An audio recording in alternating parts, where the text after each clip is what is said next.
Hello, this is Jose. I'm making this video on behalf of Nico Moreno. Before I met Nico, I thought that doing online marketing was something that was complicated. I had read a bunch of material and done different things, but when I saw his video testimonials and I saw his landing page, and I saw all the people that were working with him, they used to say, "Oh, Nico's a super genuine guy. He's a great person to work with." And honestly, I thought, yeah, most people say that about people that they're working with. And before I met him, I was a loan officer doing mortgages, working especially with home buyers.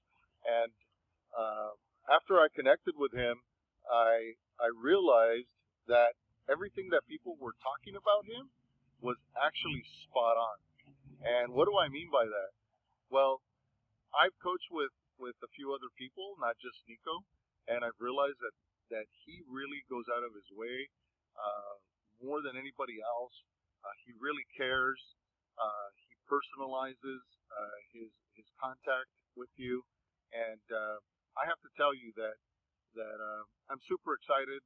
He gave me a clear roadmap of where to take my knowledge, my skills, and I have to tell you that from everybody that I've met, and I'm actually a former educator myself, Nico really has the heart of a teacher. And if you're on the fence and you're thinking about working with him, don't think twice. Do it, because you're not going to get somebody on your corner that's going to care enough about you or more than your project than you to hold you accountable. All the best.